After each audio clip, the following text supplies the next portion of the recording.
Hi guys, so this is my official review / analysis of chapter 2 of One Flew Over the Cuckoo's Nest.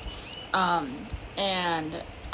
in this chapter we officially meet Randall Patrick McMurphy, and so the chapter opens up with our narrator, who we don't know his name, is like freshly shaven. He's like hopped up on all these pills that they gave him, and he is in like the community room, I guess you could call it, with all the other like patients, and a new patient arrives, who the black boys, they go and do like all his inpatient stuff, and they can hear that the patient is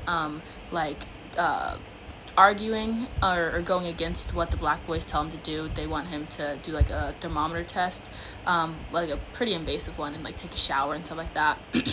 And he's like, no, like I already took a shower, like I'm clean, I don't need to do that, which is very out of the ordinary because typically patients, they just like submit to like every request, and they're like scared and stuff like that. So already off the bat, our narrator can tell like this guy, he's different than everyone else. So Randall McMurphy comes in and he introduces himself to everyone on the ward, and he's like calling everybody his buddy, and he says that he requested a transfer from a work farm where he was like originally at. That's like what he first says, because there was nothing else to do and he was just so bored, and nobody in there could interest him anymore. So immediately he says that he's a big gambler, a big drinker, and he goes over to these guys playing cards, and he's like, oh, like I'm gonna have to teach you how to play all this stuff, and then we like get like the truth of like what happened with him, because everyone notices that he has like these scars on his face, like fresh wounds, and his hands are all beat up like he'd been in a fight, and he tells the truth that he was in a fight, and the judge said that basically he was a psychopath, and that he needed to go to this mental institution. But he does not seem like upset about it at all. He's actually happy that he's here, because he hated working on that farm. He was at a farm earlier. He hated working on the farm like so much. So he's like, whatever, anything to leave the farm.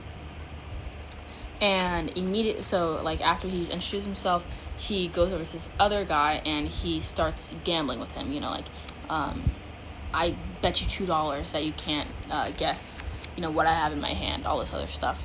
So definitely very interesting. But one thing that I did like to note is that we don't get a direct interaction between our narrator and Randall. Randall does not interact with him at all throughout this whole scene, even though he is in the room when this is happening.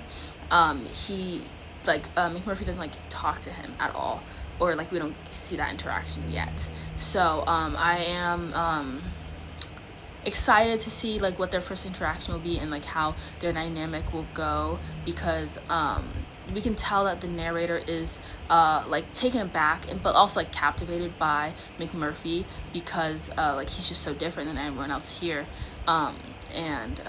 So yeah, that'll be interesting. So see you guys in chapter 3.